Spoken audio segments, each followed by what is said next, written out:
Hi everyone, my name is Gus Bhandal, and I run a digital marketing agency called the M Guru. The M stands for marketing. Took me ages to come up with that name.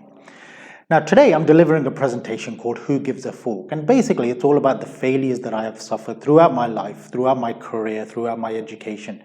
I was first asked to deliver this presentation at an event called Failed Nights down in Dorset, organised by the Dorset Entrepreneurs Club. And it was one of my friends, Mark Masters, that put me forward as a speaker there.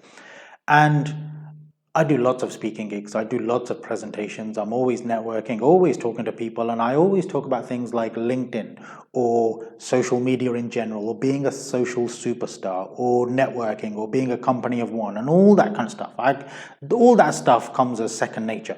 But when I was asked to deliver a presentation about failures, I thought, yeah, this is going to be tough. And it was tough on two counts. First of all, it was tough to get started and think, oh, actually, I need to talk about my failures. And then the second thing was I found it difficult to stop because I thought, oh, actually, I've been through a few. So we're going to get straight into it here because I'm trying to get this down into 20 minutes. So my very first failure was when I was at school, around my mid-teens, before I chose my GCSEs.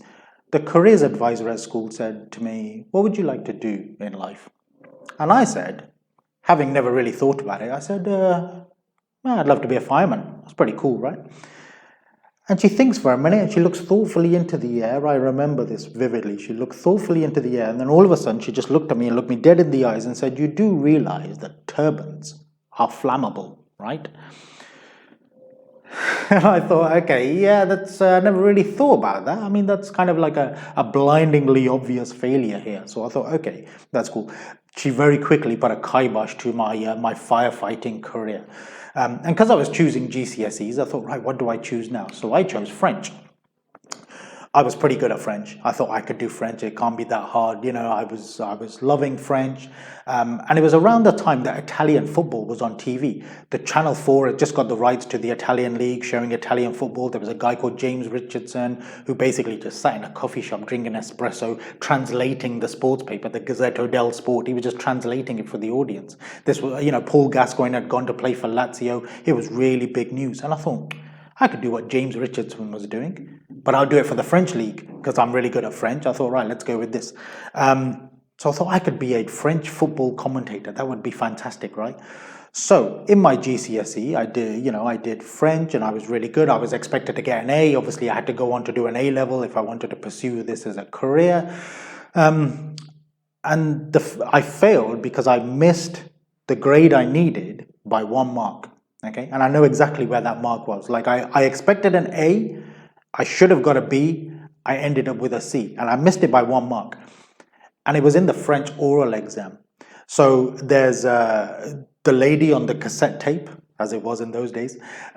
She read a list of items, like breakfast items. What do French people eat for breakfast? And one of the things she said was melon. Now, you don't need to be a French philosopher to know that melon is melon, right? I wrote lemon. I have no idea why. I know exactly like what the answer was, and I wrote the wrong answer, kind of thing. And I can't even put it down to any other mistakes. It was simply a failure. So the lesson here is you have to listen. You have to listen to learn as opposed to listen to respond. I was very quick at writing. I let my arrogance overtake my ambition and overtake my actual talent. And I missed it by 1 mark. And they said, actually, you only missed it by 1 mark and you can still do your A levels if you wanted, French A level. But I was distraught. I decided I didn't want to do that. I should have got an A. I didn't even get a B. I got a C. I missed it completely just by 1 mark. So, let's think to ourselves. Who eats lemon for breakfast? Like, why on earth would I put that? So it was at that time, it was a massive failure. I was really upset about it. So then choosing my A levels, I chose history, psychology, and English literature.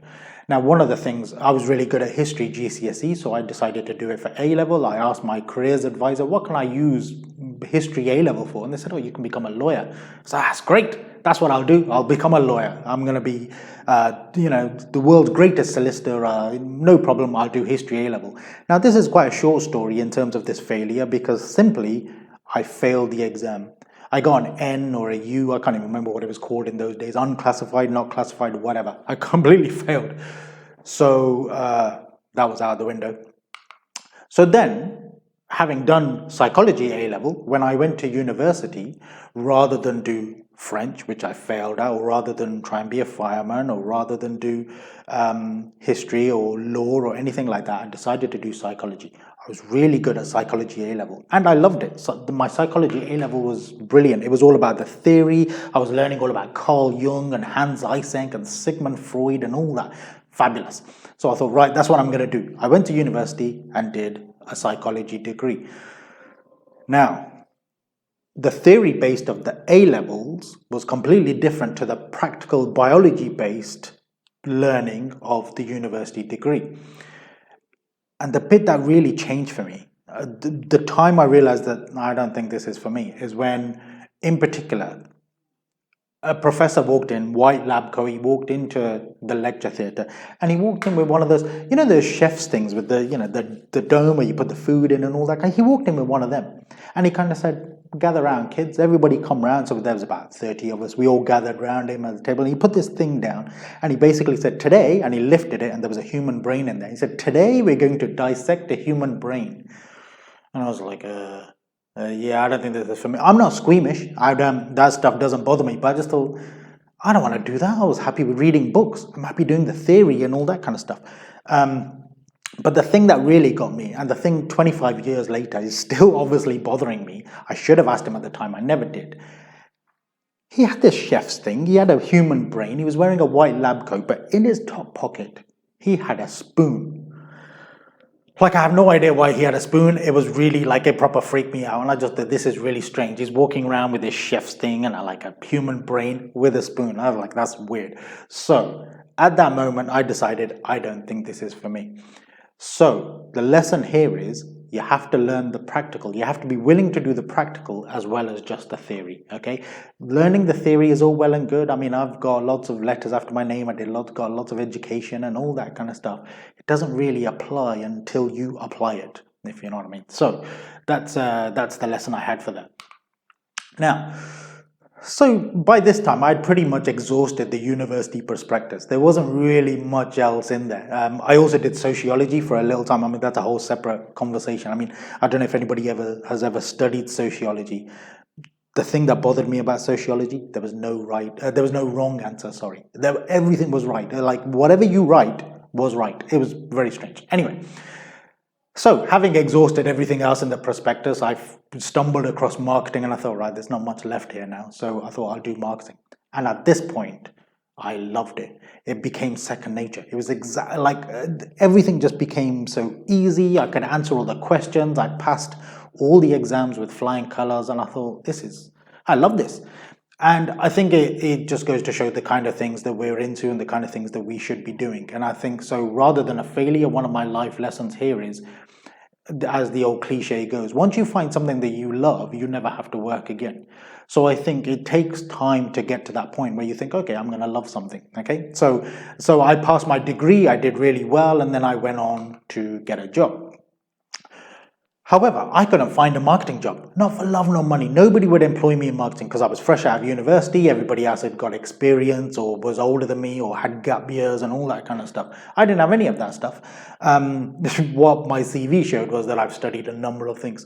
So through a recruitment agent, I got a job at Rolls-Royce. So the aviation department here just outside Coventry. And they said, we found you a job. I said, fabulous. And they said, it's in the accounts department. I was like, okay, cool, I could work in the, and I was like, sure, I need money, I got bills to pay and stuff. And they said, what you should do is get your feet under the table, show everybody how fantastic you are, and then when a job comes up in marketing, apply, because they're more likely to hire somebody internally. And I thought, that's great, that's a great idea. So that's what I did. 2 years I did data entry. I was working in the sales ledger team or the purchase ledger, I can't remember what it was called now, but basically I was doing data entry all day, every day, putting invoices on the system and all that kind of stuff. Do you know what I mean? When you get a keyboard and you got the little keypad on the numbers on the right, I could do that with my eyes closed. I was doing this. I was so fast. I was inputting. I was like the data entry king. Do you know what I mean? And when I was on the keyboard, I was like the Liberace of data entry. Do you know what I mean? My fingers were all over the place. However, then they said after 2 years, I shouldn't have waited there 2 years. That's a whole nother story. After 2 years, they said, hey, we've got a job in marketing department. I said, fabulous, I'll take it. And they said, just one slight issue. We're moving the whole marketing department over to Quebec, the French-speaking part of Canada. And I thought this was really strange. I thought, okay, that's cool. And they said, oh, the job is available for you if you'd like to relocate. And I thought about this, and I thought, that'd be pretty cool. I'd go and, work in Quebec for a little while. It's great, I could do that. And then I started having these flashbacks to my French GCSE. And then I started thinking about these times forward thinking about these times where I go and have breakfast, I take my tray and I go out and breakfast in the canteen at Rolls-Royce in Quebec. And all these French people are looking at me thinking, why is that guy eating a lemon for breakfast? So I just thought, right, this is I can't do this. I had flashbacks to my failure at French. I thought, right, I can't do this. So I said, no, I don't want to do that. Around that same time, I got another job. I finally found a job in marketing. And when I say finally, and when I say marketing, it's not really the case. It was a sales job. They called me in as a marketing assistant. I said, great. I just had to cold call. I was just cold calling. It was a vehicle rental company. Basically, they gave me a dictaphone and they drive around and record phone numbers and then call them and say, hey, I saw that you got a van. Do you want a brand new van? I mean, basically, that's what I had to do. What that taught me was resilience because nobody likes cold calls, okay? And I know there's cold calling specialists and say, well, you got to do this and you got to do that. No, wasn't for me, okay? So the little failure here was A, I didn't read the job description properly, and B, I should have trusted my instincts. The phone calls are not for me. Sales is not for me. Hardcore, cold calling just wasn't for me. Side note, I had a sales manager which I hated. He would shout at me all the time. He would just complain about the stupidest things. He'd occasionally tell an odd racist joke. When I made cold calls to people and they started swearing at me and they hated me and they said, don't ever call, etc., etc., we're going to report you and all that kind of stuff. I used to write down fake appointments, and the sales manager that I hated, I used to give them to him and say, oh, these guys want to see you. And he always used to go there and come back and say, are you sure they wanted to see me? Because they just kind of swore at me and frog marched me off the premises. And I was like, I don't know, maybe the wife made the appointment. I have no idea. So that was fun. I found a little bit of fun in that kind of, quite frankly, terrible job. So after a long and illustrious marketing career, I've been in marketing for well over 20 years now. I worked for Rolls-Royce, I worked in the motorsport sector, I worked in retail, I worked in local government. I did all these fabulous jobs in marketing. And then I left it all to run my local pub. The owner of my local pub essentially said, hey, I'm looking for a landlord. Do you know anyone? And a failure here is I said, yes, me. So I could do that. How hard can it be? I knew pubs were lucrative. I knew what I wanted to do. I knew, I had a vision for this place and I thought I could do this. No problem. Nice and easy. And, because it's my local, I know everybody in there because I have lots of friends that drink. They'll all come there. Isn't it great? Little side note, if you ever run a pub, don't rely on your friends to pay your bills because they won't. They'll turn up once a week and it's just, your business will collapse. You have to get other customers. Now, the failure here was that I chose the wrong business partner. I chose at the time, my best friend. And it kind of, everything went sour very quickly and it's unfortunate. So that's a failure in itself. But I loved working in a pub, but to be honest, I was there all day, every day. And it wasn't conducive to a decent home life. And then, thankfully, somebody came along and saved my life. And it was my son. I know, he's cute, right? Takes after me. I'm his dad, just to clarify. Now, at this moment, when he came along, I couldn't be in the pub because I was leaving the house at say 9 o'clock in the morning. I was coming back at around midnight every day, 7 days a week. It was a cash business. We didn't really trust anyone else to run it. We were there all day, every day. It was like a pub. It was like an Indian restaurant. So we were serving food all day and we were cleaning up and all that kind of stuff. And it was just so hard. But when my son came along, we had a break clause in the lease, thankfully, so I exercised that and I said, right, I'm leaving the pub now. But it was at this moment I realized that I'm an unemployed, penniless father to a newborn, and I didn't know what to do. I left the pub on a bit of a whim because I thought I'm going to be a father, I'm going to look after my son. What I didn't think was about the future. And as such, to a certain extent, I applied for lots of jobs, I applied for lots of marketing jobs, and I had the same thing all over again. Basically, people saying, well, you're just a pub landlord. And I said, no, I've only done that for 3 years. I've got 20 years of marketing experience. I've got loads of marketing letters after my name. I've got done a couple of postgraduate qualifications, etc. Nope, none of that mattered because most people just saw that I was a pub landlord. So I thought, okay, I'll start my own business. How hard can it be, right? I've already started one business. I already ran a pub. It's a very successful, lucrative pub. Other than the relationship with my business partner, that's a different story. So I thought, right, I'll start my own business. So I started my own marketing agency called the M Guru. A little failure here. I originally called it the Marketing Guru, then I realized that's trademarked and other people call themselves that and etc. etc. So I thought, right. So I just reduced it to the M Guru. And the M, unsurprisingly, stands for marketing. And again, when I started my marketing degree, for example, now that I went into my own business and started a marketing business, again, it became second nature. I loved it. It was really, again, it's that saying of when you find something that you love, you never have to work again, right? And that's exactly how I feel about my business. And I've been running my business now for approximately 6 years, depending on when you're watching this. So in 2023, it's been about 6 years, or coming up to 6 years. And I love it. It was one of the best things I ever did. But all the failures that I got in my life led me to this point. Now, the reason I call this presentation about who gives a fork, basically, is because although I started talking about failures and I started talking about all the issues that I've ever had in life, all of those things have led me to this point here, talking to you through this screen and you watching. So basically, the way I see it is life isn't a series of failures, it's a series of forks, just forks in the road, right? And obviously we know forks are better than U-turns, right? So I never turned around, I never thought I can't do this, I never stopped, I just found something else to do. And it's just you get to a fork and you go a different way, and then you get to another fork and you go a different way, you get to another fork, you go a different way. And as long as you have your end goal in mind, you're never really going to veer too far. That's the thing. The forks will always get you back onto the right path.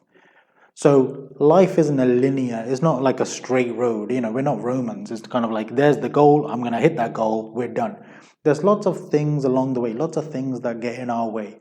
Whether it's our family or our friends or our careers or career advisors or the fact that turbans are flammable. This is all, these are all little forks in the road that just make us decide on something else, okay? And I'm going to leave you with a paraphrasing of a cliche. Just remember, life gives you lemons, make a cheesecake and have it for breakfast, okay? Thank you for listening. I'll hopefully see you again very soon. Obviously, as you know, you can connect with me on LinkedIn, join my Facebook group, sign up to my email, just find me anywhere. Just search online for M Guru UK. I cover the first 10 pages, basically. You'll find out everything about me. Thank you for listening, and I'll see you again very soon.